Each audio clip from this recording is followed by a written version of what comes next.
بار عاملين ايه؟ يا رب تكونوا بخير. حابه اشارك معاكم كده كام حاجه ما يجول بخاطري. بقالي كام يوم مش في احسن احوالي خالص الصحيه غالبا. كنت بجد مش قادره اعمل اي حاجه، ما كانش عندي اي طاقه لاي حاجه حتى لو بسيطه.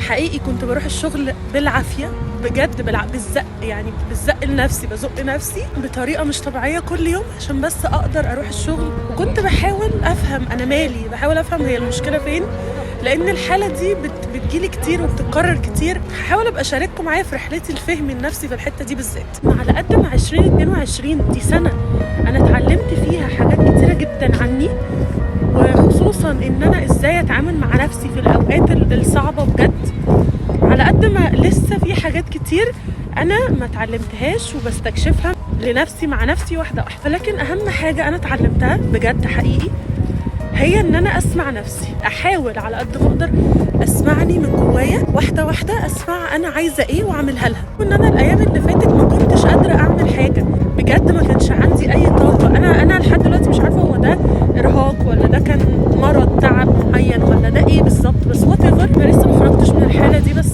بتحسن. فاهم حاجه كنت عملتها لنفسي ان انا سمعتها، ان هي ما كانتش قادره تعمل اي حاجه، فبالتالي ما كنتش بخليها تعمل اي حاجه. حاولت على قد ما اقدر ان انا اريحها واهديها. انا ما كنتش قصدي على فكره، يعني انا بعد ما عملت ده اكتشفت ان انا عملت ده. يعني انا كل اللي كنت بعمله ان انا بروح الشغل، بروح على البيت جري، بنام او بفضل قاعده في السرير بتفرج على مسلسل او بعمل اي حاجه غير ان انا اعمل حاجه. ان انا ما عديش موقف مرور الكرام. اي موقف كده هيحصل هنحاول نستكشف منه حاجات عن نفسنا. فانا دلوقتي بحاول استكشف حاجات عن نفسي من الايام اللي فاتت اللي عدت دي. استكشفت ان انا سمعت نفسي ولقيت ان انت يا نفسي ما كنتش قادره تعملي حاجه، فبالتالي ما عملتيش حاجه. يا جماعه نصيحه ليا وليكم، نحاول نسمع نفسنا، نحاول نريح نفسنا وما نضغطش عليها. هي نفسك لما تبقى قادره تعمل حاجه هتعملها. لو انت فعلا في وقت كنت بتعمل حاجات وبعدين فجاه مش قادر تعمل حاجه، يبقى انت تعبان، محتاج تهدى وتريح، محتاج ما تعملش حاجه. لو انت بقى الفتره دي طولت منك، فانت محتاج ان انت تقوم وتشد نفسك تاني. لكم ان احنا مهم جدا ان احنا ما نضغطش على نفسنا، مهم جدا ان احنا ما نضغطش على نفسنا. من ضمن الحاجات اللي انا ما ضغطتش فيها على نفسي حاجتين. اول حاجه السيشن بتاعت الثيرابيست، بقالي 3 مرات حاسه ان انا مش قادره اروح، حاسه ان انا في الفتره دي مش محتاجه اروح قوي، مش قادره اتكلم، فما رحتش، ما ضغطتش على نفسي. ولكن مهم جدا ان احنا نلتزم وننتظم. مهم جدا ان انتوا تشوفوا الفيديو اللي كنت بكلمكم فيه عن موضوع الثيرابيست والدكتور النفسي، هسيبه لكم في الديسكربشن بوكس تحت، وهسيبه لكم هنا فوق، تقدروا لما تخلصوا الفيديو تروحوا تشوفوه تقولوا لي رايكم في الموضوع. ولكن مهم ان احنا ننتظم ونلتزم، وانا ان شاء الله هرجع تاني التزم. ولكن انا قصدي ان احنا ما نضغطش على نفسنا ونسمعها، ولما نحس ان هي مش قادره تعمل حاجه نسيبها.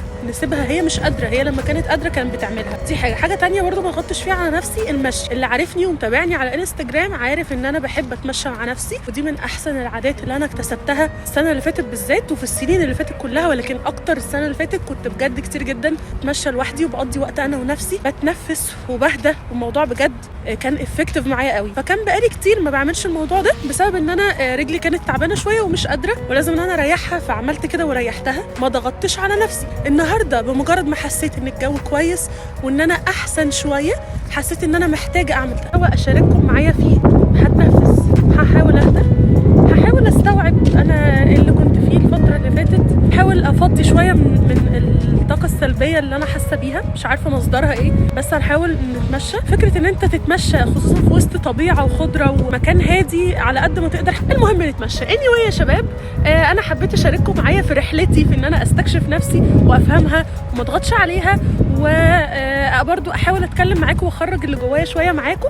فاتمنى ان انتوا تكون الكلام ريحكم نفسيا شويه، اثر معاكم شويه. فلو في اي حاجه اكتبوا لي في الكومنتس تحت، وما تنسوش تشوفوا الفيديو اللي قلت لكم عليه، مهم جدا وهيفرق معاكم جدا جدا. باي باي.